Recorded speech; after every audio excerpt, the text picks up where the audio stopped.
Nama Satria di jajaran motor Suzuki akan selalu menjadi nama yang sangat ikonik. Karena mau bagaimanapun, Suzuki sudah menggunakan nama Satria sejak era 90-an. Mulai dari Satria Kepala Alien, Satria Kancut atau Hiu, sampai Satria Evo. Ya, nama Satria sudah digunakan oleh Suzuki lebih dari 20 tahun. Nama Satria akan selalu terdengar gagah. Karena mau bagaimanapun, Satria diambil dari nama Kesatria. Kesatria Baja Hitam, Kesatria Baja Hitam Kuga, dan lainnya. Ya, namanya juga Kesatria, udah pasti gagal lah intinya. Dan kalau kita lihat jajaran motor Satria dari Suzuki, motor Satria memang selalu memiliki aura yang gagah di zamannya. Namun semua ini berubah ketika Suzuki terlalu memaksakan diri untuk mempertahankan kegagahan motornya. Yang mana ketika Suzuki memperkenalkan Satria F Pro, kegagahan Satria langsung luntur gitu aja di motor ini. Karena bukannya terlihat seperti Kamen Rider lagi, tapi malah terlihat seperti Jarjit dari serial Upin Ipin. Dan iya, motor ini langsung merubah stigma terhadap Suzuki Satria F. Dari yang motor gagah menjadi motor lelucon. Lelucon di sini dalam arti hampir keseluruhan, mulai dari harganya yang super mahal, fitur cover tangki yang katanya udah keyless tapi masih butuh kunci, dan yang pasti desain kepalanya yang benar-benar absurd banget. Dengan keunikan yang ada, motor ini baru kelihatan siluetnya aja belum resmi rilis, udah langsung kena hujat. Dan ketika diresmikan di Indonesia, hujatan tersebut malah semakin menjadi-jadi. Namun bukan Suzuki namanya jika dihujat mereka tumbang, karena dengan sejuta hujatan yang ada, Suzuki dengan kepercayaan diri penuh mengatakan kalau motor ini memiliki target bulanan sebanyak 1000 unit. Kenapa Suzuki pede banget mengeluarkan angka sebesar itu? Jawabannya Suzuki Indonesia udah bermental baja layaknya Kesatria Baja Hitam, yang mana mereka seperti udah kebal dengan hujatan. Karena mau bagaimanapun, apapun yang mereka keluarkan selalu dihujat. Dan untungnya masih laku-laku aja produknya. Seperti Brookman yang dihujat habis-habisan tapi malah jadi tulang punggung Suzuki saat ini. Dan Suzuki Access yang dihujat juga tapi bisa mendapatkan penjualan yang cukup menarik juga. Dengan pengalaman yang ada, Suzuki pede bisa menjual Satria F dengan angka tersebut. Nggak peduli desainnya bagaimana, nggak peduli kondisi pasar sedang bagaimana. Intinya mereka pede aja dulu. Tapi sayangnya angka penjualan tersebut tidak pernah benar-benar keluar ke publik. Dan uniknya di Indonesia adalah ketika angka penjualan melewati target, produsen biasanya akan mengeluarkan angka tersebut dengan lantang ke publik. Sedangkan jika angka penjualannya jauh dari target, produsen akan diam 1000 bahasa terhadap publik. Namun apakah iya Suzuki Satria F Pro tidak laku? Jawabannya mungkin iya, mungkin juga tidak. Tapi kalau kalian mau lihat motor tersebut laku atau tidak, sebenarnya kalian bisa langsung lihat pasar bekasnya. Kenapa harus lihat pasar bekasnya? Kan motornya baru, masa iya udah di pasar bekas? Disitulah uniknya pasar Indonesia. Jika ada motor baru keluar dan motor tersebut laku banget, entah kenapa ada aja tuh orang yang jual motornya hanya dalam beberapa bulan pakai doang. Ini emang agak aneh sih, tapi terkadang hal ini sejalan dengan kondisi yang ada. Kemudian selain itu, kita juga bisa melihat langkah strategi Suzuki terhadap motor ini. Yang mana belum lama motor ini diluncurkan, fokus utama Suzuki langsung ekspor motor ini. Di sini yang bikin rancu. Apakah Suzuki Satria F Pro benar-benar ditolak pasar Indonesia sehingga Suzuki lebih mementingkan pasar luar? Tapi, walaupun begitu, Satria F Pro ini seperti menjadi titik balik Suzuki di Indonesia lagi. Kita kesampingkan dulu motor ini laku atau tidak laku di pasar Indonesia.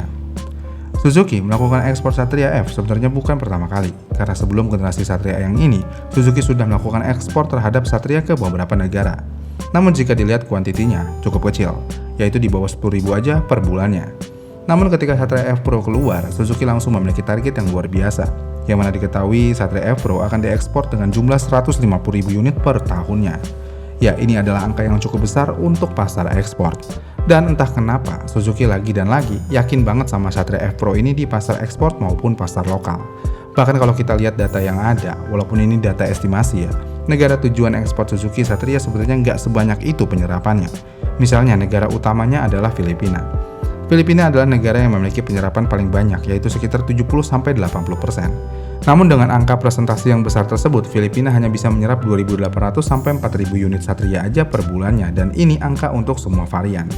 Kemudian ada Vietnam dengan persentase penyerapan sekitar 10-15%, dan angka penyerapannya hanya di 400 sampai 750 unit aja per bulannya.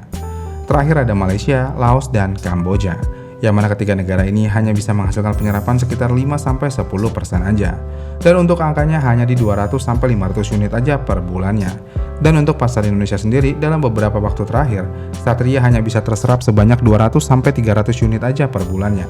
Dengan adanya data estimasi ini, apakah realistis Satria F Pro bisa diekspor sebanyak 150.000 unit per tahunnya? Jawabannya hampir tidak realistis. karena penyerapan pasarnya jauh lebih sedikit daripada targetnya. Iya kan? Namun bukan berarti motor ini tidak laku, apalagi ini adalah Suzuki. Dan kalau lagi ngomongin motor Suzuki yang laku atau tidak laku, sebenarnya sangat ambigu.